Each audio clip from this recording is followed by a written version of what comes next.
এখানে এখন আমরা সুপ্রিমের ট্যাঙ্কি আপাতত লাগিয়ে দিলাম। আপাতত এখান থেকে উপরে এই জায়গাটাতে একটি গোসলখানা বাথরুম হবে, তার উপরে কিছুদিনের মধ্যেই উঠে যাবে। আমরা এটাতে কি কি করলাম সেটা আপনাকে দেখাবো।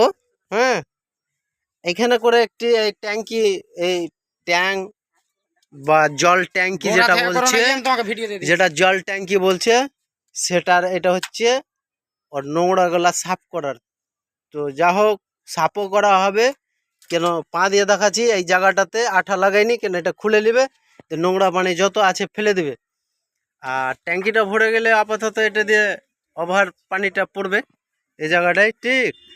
আর চলে আসছি এখানে করে দেখেন, আমরা একটা ইনওয়ান লাগিয়েছি, তারপরে বল ভাল্ব লাগিয়েছি।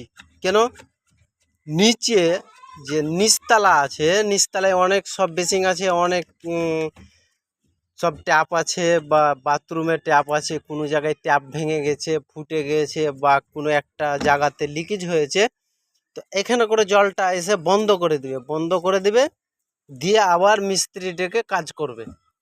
এখানে করে চলে আসেন একটা কত সুন্দরভাবে বড় গ্যাস পাইপ।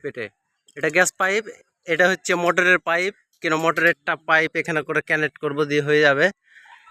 গ্যাস পাইপে এই জায়গাটা চোছলা কেন করা হয়েছে, যদি আমি টিটা মেরে রেখে দিই আর চোছলা করে পাইপগুলো কেটে যদি না লাগাই, তাহলে এখানে করে পাখি বসবে, কাওয়া বসবে। ওই যে সব বাড়ি থেকে হাড্ডি মাড্ডি গালা কুড়িয়ে নিয়ে নাকি গ্যাস পাইপে ভরে দেয়।